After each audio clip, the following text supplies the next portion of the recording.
हरे कृष्णा। आप सभी को धनतेरस की हार्दिक शुभकामनाएं। आज की इस वीडियो में हम आपको सुनाएंगे धनतेरस की संपूर्ण कथा, जिससे धनतेरस के दिन सुनने वाले व्यक्ति को माता लक्ष्मी और भगवान धन्वंतरी की विशेष कृपा मिलती है। साथ ही आयुर्वेद के भगवान धन्वंतरी जी के आशीर्वाद से ऐसा व्यक्ति सदा स्वस्थ और निरोगी रहता है। साथ ही इस कथा को धनतेरस के दिन सुनने से घर में मौजूद धन समृद्धि में 10 गुना वृद्धि होती है। आपसे प्रार्थना है कि यह कथा अंत तक अवश्य सुने और कथा शुरू होने से पहले हमारे चैनल को सब्सक्राइब करके एक बार कमेंट्स में दिल से जय महालक्ष्मी जरूर लिखें। माता महालक्ष्मी, कुबेर भगवान, धन्वंतरी भगवान और भगवान श्री गणेश जी इस कथा को धनतेरस के दिन सुन रहे सभी भक्तों की सारी इच्छाएं पूरी करें और उनके जीवन को सुख संपत्ति से भरें। तो आइए अब शुरू करते हैं धनतेरस की कथा। तो प्रेम से बोलिए श्री गणेशाय नमः। एक समय भगवान श्री हरि विष्णु पृथ्वी लोक में विचरण करने के लिए आ रहे थे। तब माता लक्ष्मी जी ने भी उनके साथ चलने का आग्रह किया। तब श्री हरि विष्णु जी ने कहा कि यदि मैं जो भी बात कहूँ तुम अगर वैसा ही मानो तभी मैं तुम्हें अपने साथ लेकर चल सकता हूँ, अन्यथा नहीं। तब लक्ष्मी जी ने भगवान विष्णु जी की बात को मान लिया और भगवान विष्णु के साथ भूमंडल पर घूमने आ गई।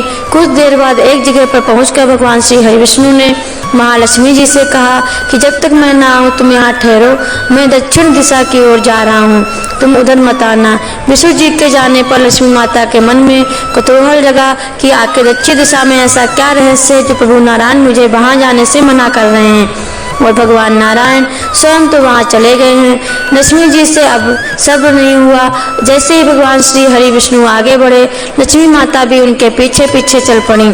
कुछ ही आगे जाने पर उन्हें सरसों का एक खेत दिखाई दिया जिसमें खूब फूल लगे थे। सरसों की शोभा देखकर माता महालक्ष्मी मंत्रमुग्ध हो गईं और फूल तोड़कर अपना श्रृंगार करने के बाद माता लक्ष्मी आगे बढ़ी। आगे जाने पर एक गन्ने के खेत में लक्ष्मी जी ने गन्ने तोड़कर गन्ने का रस चूसना शुरू किया। उसी क्षण विष्णु जी वहां आए और यह देखकर लक्ष्मी माता पर नाराज हो गए और उन्हें श्राप दे दिया कि मैंने तुम्हें इधर आने को मना किया था पर तुम ना मानी और किसान के गन्ने की चोरी का पाप कर बैठी। अब तुम इस अपराध के दंड स्वरूप इस किसान की 12 वर्ष तक सेविका बनकर सेवा करो। ऐसा कहकर भगवान श्री हरि विष्णु माता लक्ष्मी को वहीं छोड़कर क्षीर सागर चले गए। तब लक्ष्मी जी उस गरीब किसान के घर एक निर्धन सेविका बनकर रहने लगी।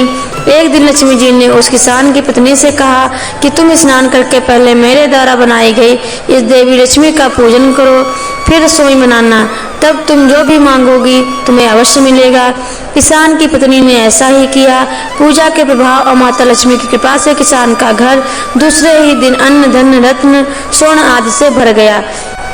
लक्ष्मी माता ने किसान को धन धान्य से पूर्ण कर दिया। किसान के 12 वर्ष बड़े ही आनंद से कट गए। फिर 12 वर्षों के बाद लक्ष्मी जी जाने के लिए तैयार हुई और भगवान श्री हरि विष्णु माता लक्ष्मी का श्राप खत्म होते हुए उन्हें लेने के लिए स्वयं वैकुंठ धाम से उस किसान के घर पहुंचे। तो किसान ने माता लक्ष्मी को विष्णु जी के साथ भेजने से इनकार कर दिया। तब भगवान श्री हरि विष्णु ने किसान को समझाया कि इन्हें भला कौन जाने देता है, ये तो चंचला हैं, कहीं ना कहीं ठहरती ही हैं, इनको बड़े नहीं रोक सके। इनको मेरा श्राप था, इसलिए 12 वर्ष से तुम्हारे घर में टिककर तुम्हारी सेवा कर रही थी। तुम्हारी 12 वर्ष की सेवा का समय और मेरा दिया हुआ श्राप अब पूरा हो चुका है, इसलिए अब देवी लक्ष्मी को अपने घर से आपको जाने ही देना होगा। तब किसान हठपूर्वक बोला कि नहीं, अब मैं महालक्ष्मी माता को नहीं जाने दूंगा। तब लक्ष्मी जी ने कहा कि हे किसान, यदि तुम मुझे रोकना चाहते हो तो मैं जैसा कहूँ वैसा करो। कल तेरस यानी त्रयोदशी तिथि है। तुम कल घर को लीप पोत कर स्वच्छ करना, रात्रि में घी का दीपक जलाकर रखना और शाम काल में मेरा पूजन करना और एक तांबे के कलश में रुपए भरकर मेरे लिए रखना। मैं उस कलश में निवास करूंगी, किंतु पूजा के समय मैं तुम्हें दिखाई नहीं दूंगी। इस दिन एक दिन की पूजा से वर्ष भर में तुम्हारे घर से नहीं जाऊंगी। यह कहकर माता लक्ष्मी उसी समय दीपक के प्रकाश के साथ दसों दिशाओं में फैल गई। अगले दिन किसान ने लक्ष्मी जी के कथन अनुसार पूजन किया और उसका घर दोबारा से धन धान्य से पूर्ण हो गया। इस वजह से हर वर्ष तेरस यानी त्रयोदशी तिथि के दिन, जिसे आज धनतेरस भी कहा जाता है, इस दिन लक्ष्मी जी की पूजा होने लगी। हे माता लक्ष्मी, जैसे आपने उस किसान के घर में वास किया ऐसे ही आप इस कथा को सुन रहे सभी भक्तों के घर में वास करना। तो प्रेम से बोलिए महालक्ष्मी मैया की जय। धनतेरस की दूसरी पौराणिक कथा के अनुसार एक बार प्राणों के देवता यमराज ने यमदूतों से प्रश्न किया कि क्या कभी मनुष्यों के प्राण लेने में तुमको कभी किसी पर दया आती है? तब यमदूतों ने यमराज जी को कहा कि नहीं महाराज, हम तो केवल आपके दिए हुए निर्देशों का ही पालन करते हैं। फिर यमराज ने कहा कि बेझिझक होकर बताओ कि क्या कभी मनुष्य के प्राण लेने में तुम सबको दया आई है? तब एक यमदूत ने कहा कि एक बार ऐसी घटना हुई है जिसको देखकर मेरा हृदय पसीज गया।